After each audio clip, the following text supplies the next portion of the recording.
The javelin. So a javelin is just a pole, I guess, and you just go down a runway and throw it as far as you can, pretty much.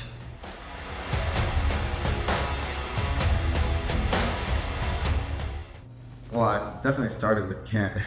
My sister, she helped me out. My dad was a really big help. I mean, I think Kent would say there wasn't a whole lot of technique for me at the beginning of the year. He always told me, like, the technique will come.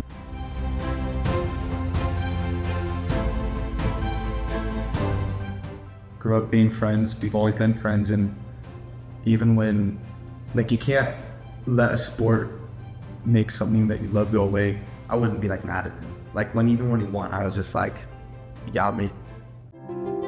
I think for me last year, I didn't really take it hard for myself just because I didn't expect to go very far. It was my first year, and I kind of just like, whatever. But this year, I could tell I was more frustrated with myself at the beginning of the season. I wasn't seeing the change I wanted to coming back. I'd be talking to my dad halfway through our competition, and he'd always be like, have you gone down and prayed? And I'd be like, oh no, I forgot this time. And he'd always just suggest, like, why don't you find a quiet place and say a quick prayer. When you pray about things in athletics, God usually doesn't come down and help you win or lose, right? But there are certain things He can do for you. He built your body. He knows how it functions the best. He knows how to calm your mind, how to focus your mind, right? And how to put your body in the right position and do its best, whatever that is, whether it's win or lose, right? After the third, fourth meet, maybe, I just I was confused on why I wasn't throwing far enough, because I've been working as hard as I could, and I knew I could throw far. Like I threw far in practice, and I started praying, and I just asked God, like, what's going on? Like why can't I throw far as I should? I know I should be, and I'm doing everything right.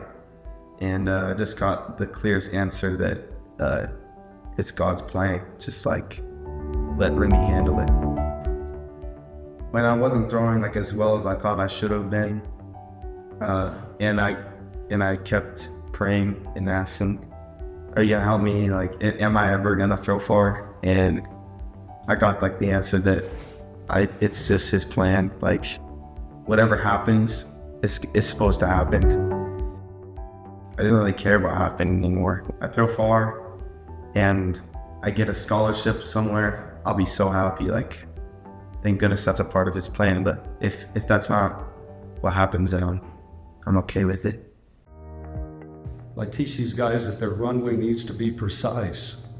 It needs to be precise so that you don't go out of bounds, so that you don't foul. If it's not precise and you don't do things at the right moments, then you're gonna go out of bounds. And we need to do things at the right time and in the correct order so that we stay within the bounds the Lord has set. A testimony cannot be something that somebody else imposes on you. It has to come from inside of you.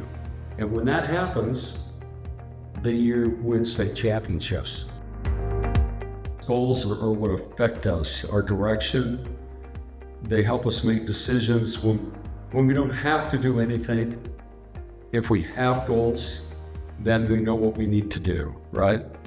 When life goes wrong, God does have a plan. He knows what's best for you. Throughout life, things are happening to me that I just don't see why they're happening. But it's God's, it's His vision. He sees things in the bigger picture. And I came to find that out throughout the year. Whatever happens in my life, it's supposed to be happening, and it's just God's plan.